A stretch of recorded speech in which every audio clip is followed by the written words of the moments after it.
Hello and welcome to Resilient Living TV. This is the place to be when you're ready to create a remarkable life through change and resilience. Today's program is all about renovating your life. I call it FixHer, H-E-R, FixHer Upper, Resilience through Life Renewal. Resilience through life renewal. Okay, so much like our homes, our lives can use a simple refurbishing, a detailed renovation, or a full-on remodel.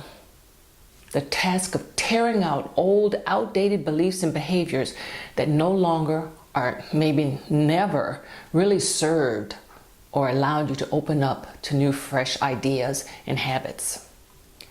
You know, adding a fresh coat of color rejuvenates living and it increases life value. So today is demo day.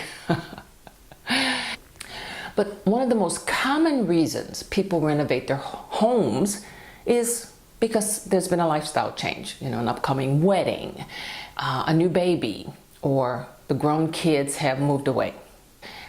You know, the fact that we have a divorce or a change in our relationship status, a new change in a job, or change in a job.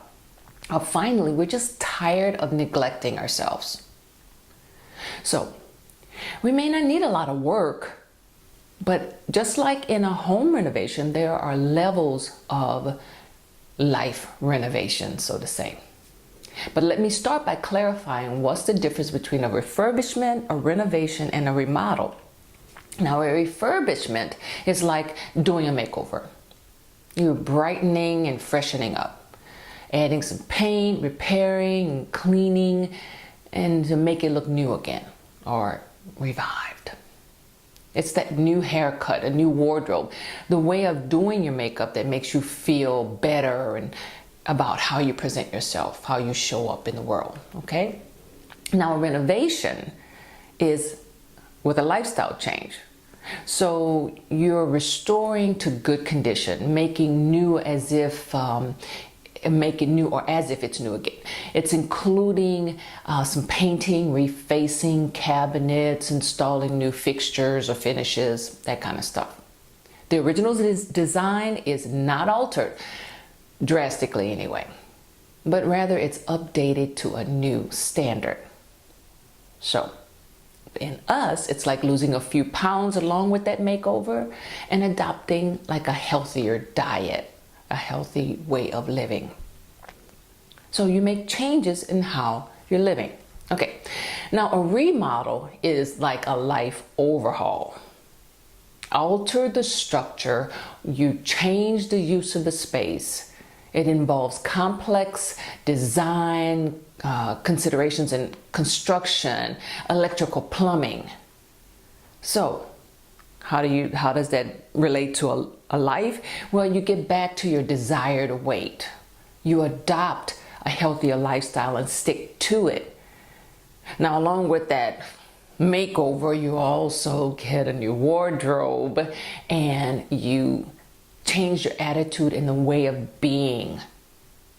Okay, and that you stick to it. You stick to this. So, now here are the steps to taking on a fixer-upper. You're the fixer-upper.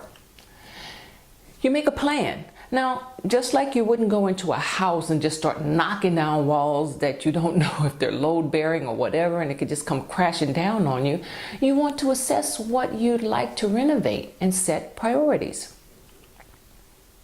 You decide where to start. Ask yourself, if I could change one thing about myself, what would it be? And start there. And then when you start is important. You don't want to start this and then have something that takes you out of it. You know, like you have, your job is sending you on a trip where you can't really implement your plan. Or school is about to start for the kids and you can't really devote to it. So give yourself, make a plan to where you have enough time to implement your plan. Okay. Step number 2 is to be realistic. Now, we've seen all the fixer-upper shows and you know, the not the life renovation, but the shows that show a new renovation on a house or landscaping or whatever. But there's always a realistic plan. You can't do some things to a house.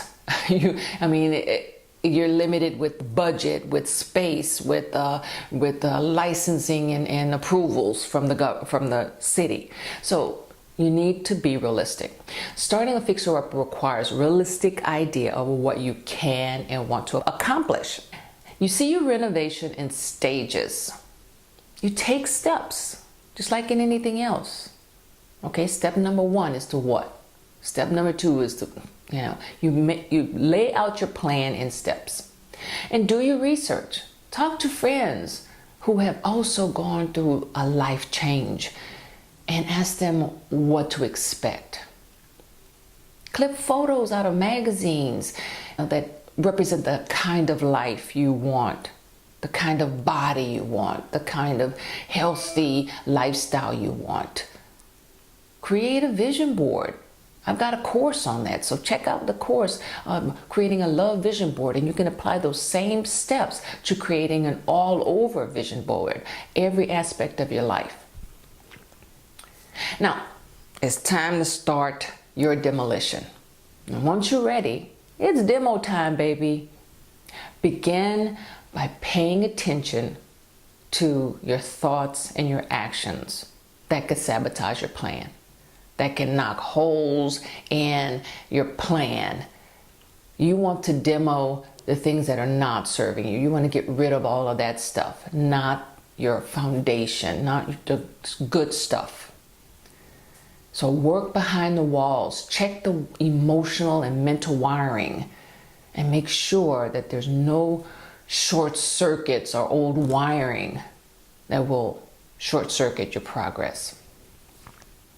And step number 4 is to get advice. It doesn't hurt to have a little help, some little guidance. Self-determination is great when it's working with you, but there may be times when you feel weak or defeated, but don't give up.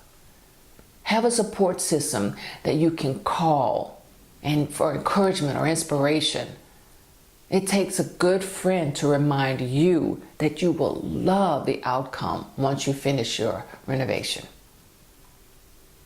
Invest in a coach, a trainer, a stylist to help you reach your goals. Don't look back and regret the before and after image of your life. Take steps now to breathe new life and inspiration into your goals, your dreams, and your desires. Now, those are your FixHer upper steps. I hope this helps you and motivates you and empowers you to step out of the fear and into a new life, into a new open space of that has unlimited potential. So I'll see you next week. Remember to like, share, and subscribe, and you can also check out my courses and my books here on the site. Thank you so much, and I will talk with you next week.